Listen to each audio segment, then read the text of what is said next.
Hello, my loves from the Secrets of Men channel. My name is Luca, and you have no idea how I got on with my brother-in-law, so since then, leave your like and subscribe to the channel.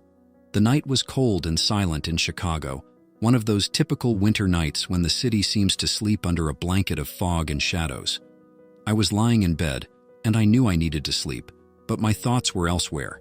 On Lana, on how great our relationship had been, but also on how something didn't seem to fit perfectly.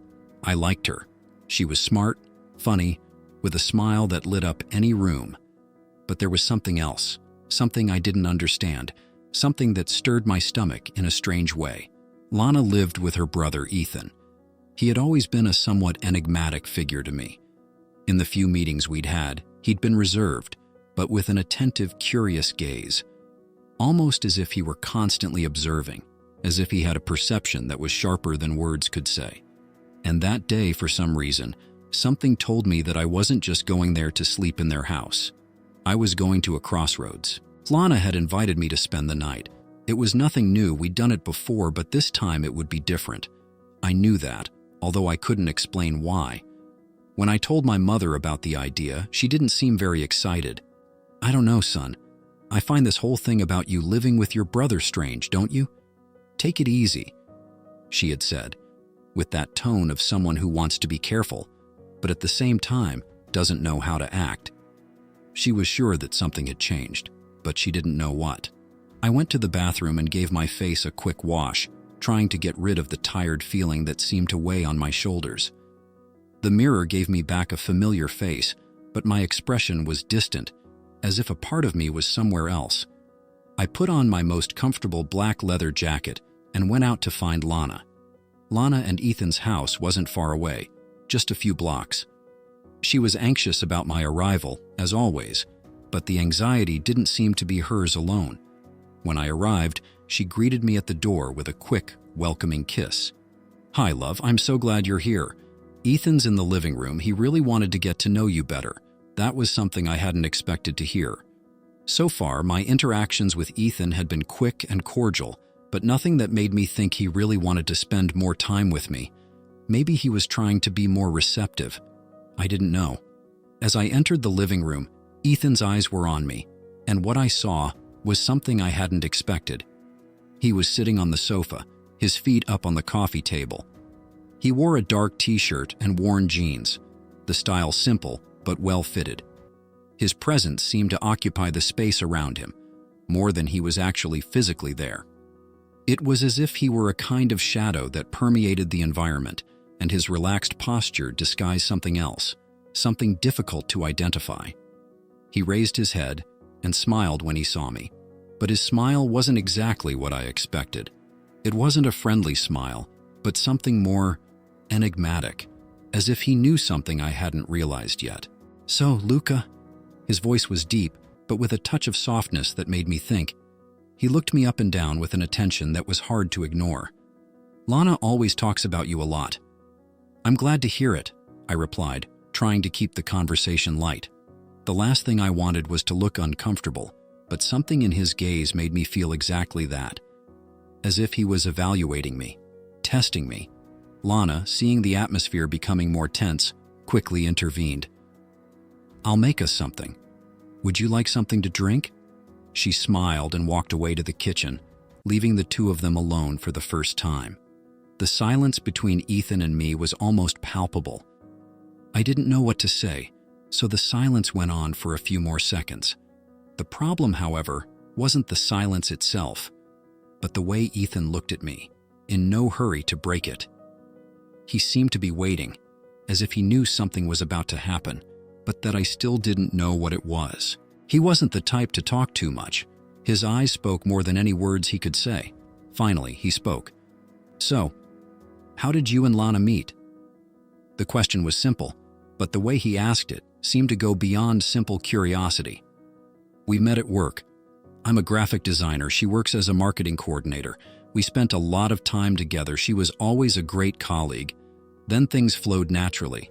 I spoke directly, trying not to show that I was starting to feel uncomfortable under his gaze. "Interesting." He paused, then slowly stood up and walked over to the window. He looked out at the street for a few moments, as if lost in his own thoughts. Then he turned to me, with a subtle smile on his face. "Lana is lucky to have you. You seem like the kind of guy who knows what he wants." I didn't know how to respond. The last thing I wanted was to be evaluated as if I were a piece of a puzzle he was putting together, but I couldn't avoid Ethan's gaze. It was as if he knew more about me than I knew about myself. Something in that look made me uneasy. Something that told me he wasn't just interested in knowing about my relationship with Lana. Something deeper was at play. I could feel the tension in the air, an invisible electric current that seemed to stretch between the two of us. But before I could process anything else, Lana returned from the kitchen with a warm smile and glasses in hand. The mood relaxed a little, but the feeling I had that there was something more between Ethan and me didn't go away. The evening went on. The conversation flowed normally, but the weight of that silent exchange with Ethan stayed with me. At bedtime, Lana kissed me on the cheek and wished me good night. "Sleep well, love. See you tomorrow." She snuggled into bed next to Ethan, who was already lying down, fiddling with his cell phone, as if he were in his own world. I lay on the bed in the other room, listening to the sound of Lana and Ethan's quiet breathing on the other side of the wall. But something kept me from falling asleep. I couldn't get Ethan's face out of my mind.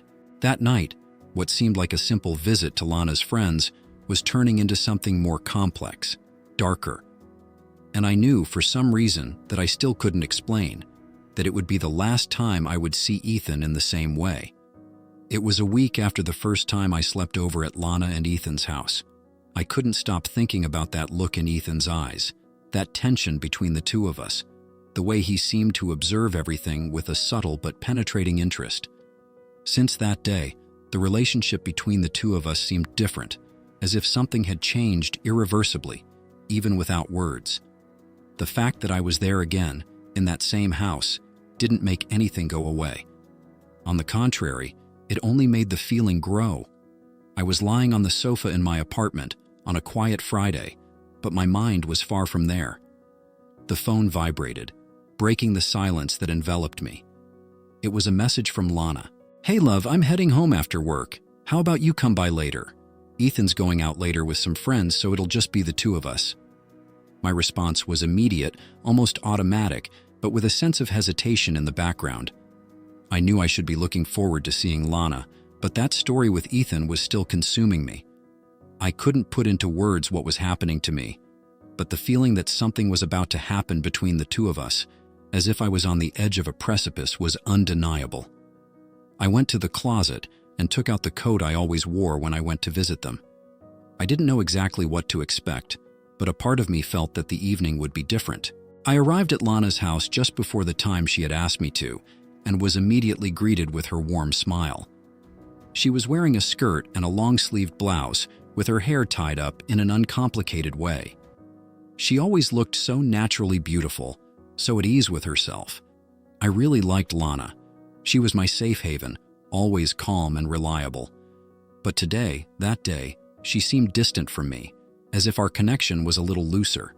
She realized this, of course, but she didn't mention it, as if she was trying to give space to whatever was hanging between us. "Hi, love. Glad you're here." She approached me and gave me a tight hug, but the way she looked at me with her eyes shining didn't seem completely genuine. It was as if something was missing there, but neither of us knew how to talk about it. "Hi, Lana. How was work?" I asked, trying to turn my mind away from the uncomfortable feeling that surrounded me.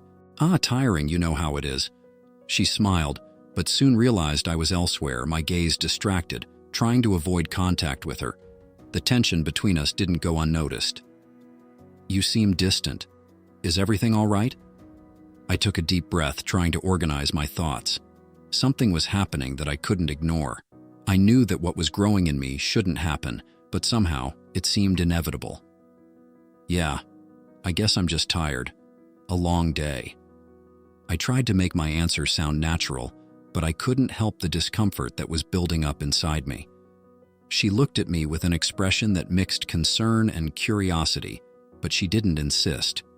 She knew my introspective moments and knew when I didn't want to talk about what was bothering me. Soon the door opened and there was Ethan. He entered the room with a calm look on his face, as if he was coming from a carefree walk. His presence was almost always like that, distant, but in a magnetic way. Something about him exuded a quiet calm that was full of power. He was wearing a black shirt and dark jeans, his hair slightly messy. As always, he seemed unconcerned about everything around him, but at the same time, there was something in his eyes, a subtle intensity, an unsustainable glow. When he entered the room, I couldn't help but feel my body tense up. The tension between us was no longer something I could ignore. "What's up, Luca?" Ethan asked, plopping down on the sofa in a lazy way, but with his gaze fixed on me. I nodded, trying to answer casually, but my voice came out colder than I wanted. "Everything's fine. And you?" "Just in peace." He shrugged, as if his life was a succession of quiet, calm moments, without any complications. "How are you adapting to our home?" "Lana's a great hostess, isn't she?" The way he said it, "Lana," sounded strangely possessive, even if he didn't mean it that way. I could hear a slight emphasis on the word, as if he was referring to something more than a simple mention of the fact that she was my girlfriend. An uncomfortable feeling ran through me, but I forced a smile, not knowing what to say. "Yes, she's great." That's all I managed to say, but the silence that followed was heavier than any conversation could have been. Lana then appeared with 2 glasses of red wine, handing one to each of us. When she handed me my glass, our fingers touched for a moment, and the sensation was different from what I normally felt. There was something else, something I couldn't explain, but which made me feel that I was floating between 2 worlds, between what I wanted and what I should want. If you like this story, leave a like and stay until the end so you don't miss a moment. I took a sip of the wine, and the dry, strong taste made me feel even more alert. It was as if the drink was the only anchor point between my turbulent emotions. I knew what was about to happen, or rather, I knew that something was fast approaching, but I was powerless to resist. Next to me, Ethan watched me with intense eyes, almost as if he was studying my every move, every little gesture. When he placed his glass on the table, he turned and faced me with an expression that looked more like a silent question, but also an affirmation. He knew. Lana went into the kitchen and started preparing something for dinner. Ethan and I were left alone in the living room. The silence enveloped us like a weight, but unlike the first time I was there, the atmosphere was different now. Something had changed between the 2 of us. What had once seemed like a relationship of friendship and respect began to transform into a deeper exchange, something instinctive, something I could no longer ignore. When Lana moved away, Ethan leaned forward, crossing his arms, his posture more rigid and his eyes fixed on me. "Luca," he said, his voice low, almost whispery, as if he were testing the limits. "You realize how strange it is, don't you?" I looked at him confused, not quite understanding what he meant. But something inside me knew exactly what he was getting at. "What do you mean?" The question came out almost automatically, but at the same time, I knew that this conversation was inevitable. I had to know what he thought, what he felt. He paused for a long moment, as if weighing up his words. "You and I, there's something between us, isn't there? Something more than simple friendship. Something that even you can't deny." I tried to keep control, to cling to the normality of the situation, but the truth was that his presence was crushing me. He spoke so directly, so bluntly, that it made me realize that perhaps he knew exactly what was going on, even if I was trying to pretend otherwise. "Ethan, I tried to say something, anything, but the words escaped me. That's when he stood up slowly, unhurriedly, and took a step towards me. I felt my body tense up, my heart racing. He stopped in front of me and, for an instant, the world around him disappeared. The only sound I could hear was the rapid beating of my heart, and then he spoke again, now in a lower but still firm tone of voice. "I know what's going on, Luca. There's no point in trying to hide it. I feel it. You feel it too." My whole body was on alert now. I knew he was right. I knew that from that moment on, nothing would ever be the same between us. What had started out as a simple unconscious attraction had become something more, something I didn't know how to control. And then he moved even closer, his eyes fixed on mine, and I felt a wave of heat rising through my skin.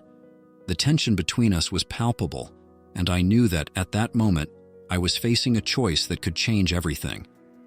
Lana, in the kitchen, was far enough away that neither of us was interrupted. The world seemed to have stopped there between Ethan and me, and without words, we both knew there was no turning back. The warmth of dinner seemed to spread through the house.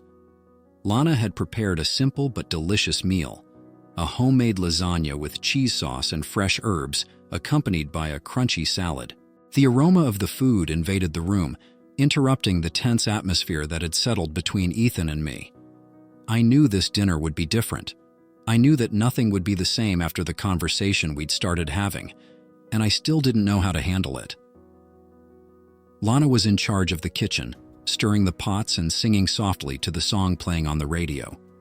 She was happy, innocent, unaware of the silent transformation that was taking place in me and her brother. Ethan, on the other hand, seemed calm, but I knew he was feeling the tension too. His eyes were constantly watching me, in a way that I couldn't fully understand. They were more fixed, more intense. I felt exposed under that gaze, as if I were being observed in a more intimate and penetrating way. I tried to concentrate on what Lana was saying, to connect with her, but my mind was elsewhere. On Ethan. On what he had suggested. On what I could no longer ignore. I looked at him and saw not just a grown man, but someone who seemed to understand something about me that I hadn't yet grasped. That feeling of being watched, of being analyzed, made me wonder all the time if he knew what I was feeling, and even more so, what he wanted to do with it. Ethan was sitting on the sofa as usual, but his posture now seemed more defiant. He was crossing his arms, as if waiting for me to make a move. I didn't know what he wanted, but I felt that somehow he was calling me to something I couldn't avoid. Lana appeared with the lasagna on the table, breaking the silence that had formed. She smiled excitedly and placed the plates in front of us. "I made it with all my love. I hope you like it." She was beaming, totally oblivious to the tense dynamic that was unfolding between us. I smiled at her, trying to disguise the unease inside me, but the smile was forced. She didn't notice. "It's going to be great, Lana. Thanks for doing this," I said, trying to sound normal, but I knew something was out of place. Something I didn't even know how to describe. The meal went on in silence. Words were exchanged, but they were empty words, as if everyone knew they were dodging something much bigger that hung in the air. I ate without really tasting the food. Each morsel was chewed with the weight of a thought that crept like a shadow over me.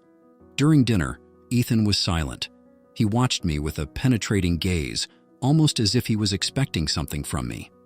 He never said much, but his presence was always strong and constant, like an invisible force that couldn't be ignored. I knew he was challenging me, inviting me to cross a line I didn't know if I wanted to cross or not. Lana was so absorbed in talking about work and the details of everyday life that she didn't notice the dynamic between the two of us. I didn't want to worry her. She trusted me, and I didn't want to be the person who brought a sense of discomfort or betrayal into the environment. But the truth was that I didn't know how I felt anymore. At the end of dinner, after we had finished our meal, Lana suggested that we take a walk to the park near our house. She always liked to go out after a day's work to relax, and I automatically agreed. Ethan didn't seem in any hurry to go, and once again, something about him made me feel that he knew exactly what was going on. Lana got up first and went to the door. Ethan and I exchanged glances for a brief moment, but that moment was enough for everything inside me to heat up. I wanted to say something, but what would I say? That I didn't know what was happening to me? That the attraction I felt for him was becoming impossible to ignore? We walked to the park, Lana in front, chatting animatedly about trivial things. Ethan and I trailed behind, both in silence, but with a growing tension between us. I felt the weight of his presence beside me. He was there, close to me, and I knew that at any moment he could do something that would change everything. We arrived at the park, and the tranquility of the night, with its starry sky and fresh air, seemed to contrast with the turbulence I felt inside. Lana, as always, was the most animated. She walked from one side to the other, as if nothing was happening, as if everything was in its place. Ethan stopped walking and leaned against a tree, looking at me without saying a word. I knew what he wanted. I knew he was waiting for me to make a decision, for me to make the next move. The tension that had built up between the two of us over the last few days had become a crushing weight. I looked at him, and for a moment, everything around us disappeared. The sound of the leaves in the wind, the soft light of the lamps in the park. None of it mattered. "Luca," Ethan spoke softly, his voice so low that he seemed to be speaking only to me. He moved closer, and his proximity made my heart soar.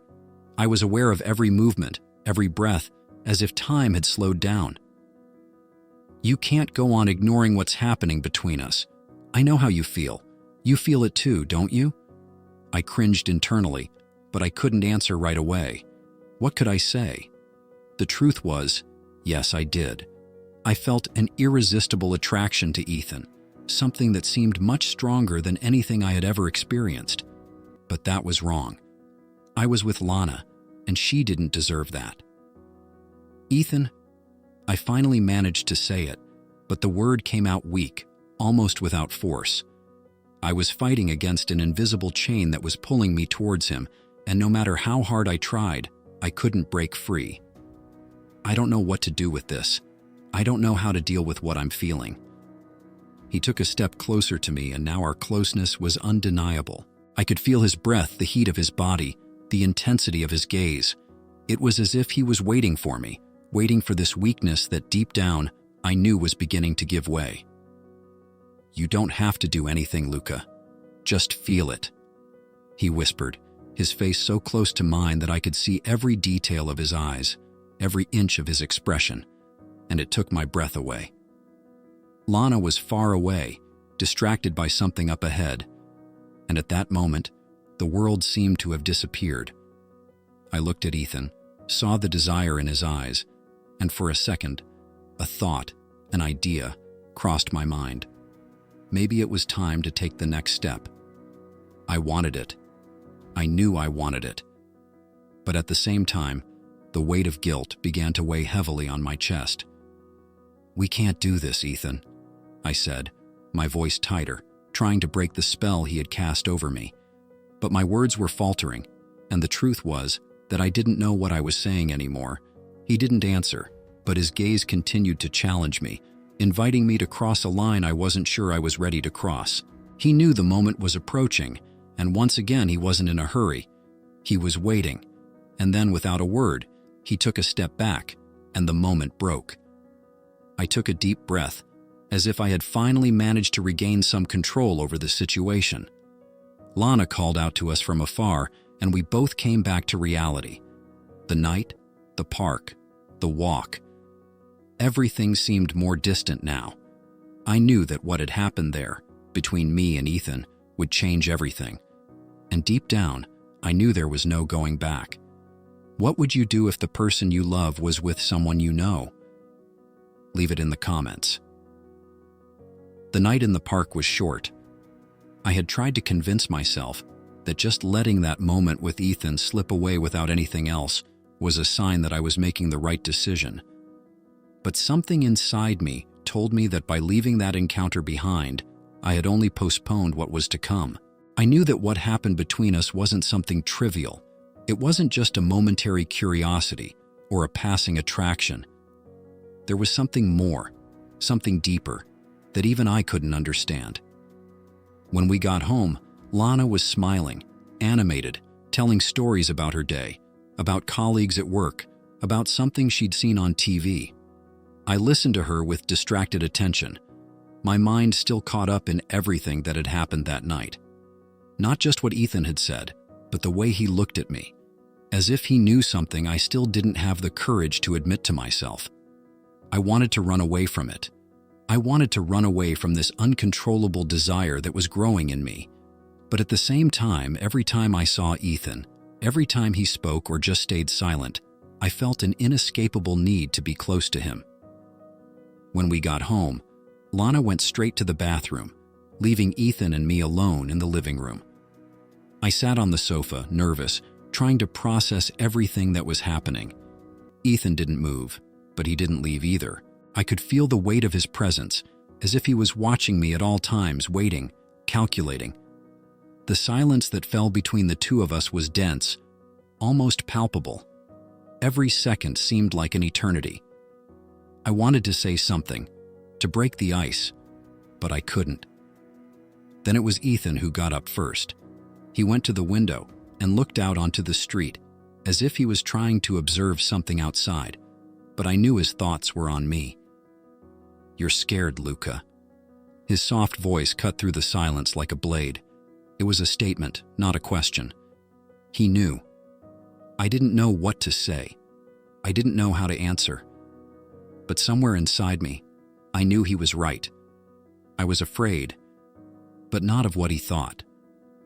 I was afraid of myself, of what I was beginning to discover about who I was and what I really wanted. And that terrified me. "I don't know what you expect from me, Ethan," I said, finally finding my voice. My answer came out harsher than I wanted, but I couldn't help myself. This is wrong. You know it's wrong." He turned around slowly, as if absorbing every word I said, and then took a step towards me. I didn't move, but my body was tense. I knew he was waiting for me to say something else, something that was more truthful, something that was more honest. "I'm not expecting anything from you, Luca," he said, the calm in his voice contrasting with the whirlwind of feelings inside me. "I'm just telling you what's going on. I know how you feel. You know how I feel. And the only thing you have to do is be honest with yourself." I looked at him with wide eyes, trying to process his words. The feeling of being caught in the middle of something so big, something so overwhelming, paralyzed me. What he was saying was simple, straightforward. But for me, it felt like the end of everything I knew. "You're right. I feel it. I know what's going on," I said, finally, my voice shaking, as if those words were a confession. "But this can't happen, Ethan. I love Lana. I can't do this to her." Ethan moved a little closer, the scent of his perfume invading my nostrils, and his gaze was like a fire that burned without consuming. He didn't say anything for a moment, but the way he looked at me seemed to understand all my confusion, all my internal struggle. "Do you think she wouldn't notice?" he asked, the simple question that hit me like a punch in the gut. "She knows, Luca. She knows what's going on. And deep down, she knows what you really want." I didn't know what to say. I wanted to scream. I wanted to deny everything he was saying, but I knew there was a much deeper truth in those words than I was willing to admit. "Don't talk like that, Ethan," I said, my voice lower, almost pleading. I knew I couldn't run away from this conversation. "Lana doesn't deserve this. She doesn't deserve to see this happening." But even as I said those words, something inside me broke. I knew that deep down, it wasn't just her I was trying to protect. I was trying to protect myself. I was trying to keep my life under control, to keep things as they had always been, because I was terrified of losing everything. Because in the end, I was afraid of losing who I thought I was. Ethan took a step closer to me, his eyes now so close that I could feel his breath on my skin. His warmth was unbearable and intoxicating at the same time. "You're running away from what you really want," he said, his voice soft but full of unshakable conviction. "And you know you are." I couldn't look at him any longer. The weight of the truth in his words crushed me, made me feel powerless. I knew what he was saying. He knew what I wanted, and I knew he was right. But I didn't know how to deal with it. How to deal with the confusion that was taking hold of me. I started trying to speak, but the words just wouldn't come. I was lost. I was lost in myself. Ethan didn't wait any longer. He placed a hand gently on my shoulder, and the sensation of his touch burned me like fire. I stood still, immobilized, my whole body tense with the anticipation of something I didn't know how to avoid. Then he moved even closer and, with a delicacy I hadn't expected, kissed my forehead. It was such an unexpected gesture, but so full of a silent intimacy that it made me feel like I was about to fall apart. When he pulled away, our gazes met again. He didn't need to say anything else. I knew what he wanted. I knew what he was inviting me to do. So we arranged to meet in the kitchen in the early hours of the morning. I couldn't lie to myself any longer. I could no longer pretend that I didn't see what was happening. The line I had tried to draw between right and wrong no longer existed. What was between me and Ethan was real. And although I wanted to deny it, I knew there was no going back. I had crossed that line and there was no going back. At that moment, the doors of my life opened to something unknown, and although I knew it would be a painful journey, there was something in me that told me I could no longer ignore this desire, this need that was inside me. The bathroom door opened, and Lana appeared, with wet hair and a smile on her face. When it was evening, I went into the kitchen, and there he was waiting for me to finally put everything into action. Nowadays, I'm not dating Lana anymore, but that was an experience I still carry with me to this day. That was the story, my loves. What would you do if you were in my shoes? Let me know in the comments. And if you liked it, don't forget to leave a like and subscribe to the channel.